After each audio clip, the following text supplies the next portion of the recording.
Today, early voting kicked off across Oklahoma as dozens of bonds are up for a vote, including one at Cleveland Public Schools. That vote comes just weeks after wildfires damaged that area.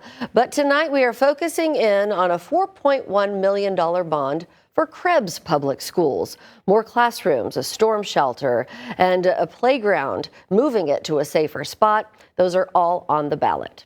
2 News Oklahoma's Douglas Braff listened to a teacher about how desperately these items are needed.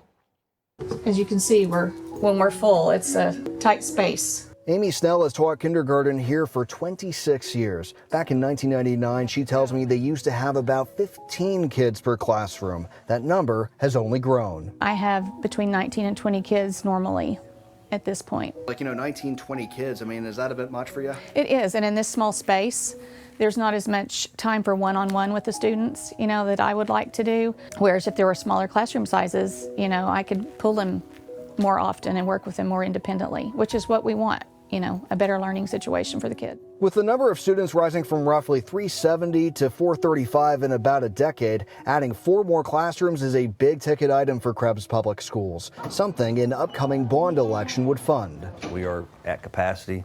We have no longer have any space in our classrooms to take students.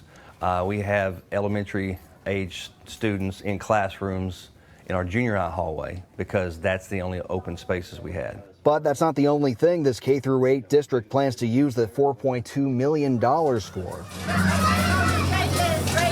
One of the things the superintendent tells me they need most is to relocate this playground.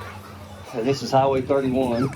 I measured it the other day. It's 18 feet from the corner of the playground fence to the highway. In light of some recent close calls, 18 feet is too close for comfort for the school district. And we've had some issues with semis coming off the roadway, taking out telephone poles. We've had a semi clip the Highline pole right here. Other projects the bond would pay for are adding a storm shelter, restrooms, and upgrading equipment. The superintendent tells me if the bond passes, taxes will increase by 4.71% for the next 10 years. This is not the first time the district attempted to pass a version of this proposal. Third time's the charm? Third time's the charm, and it's our last shot. It's our last shot at getting this done before the bond comes off the books, and then we have to potentially face in the near future running one with a significant tax increase, which is not what we want. Election day is Tuesday, April 1st. Reporting in Krebs, Douglas Braff, 2 News, Oklahoma.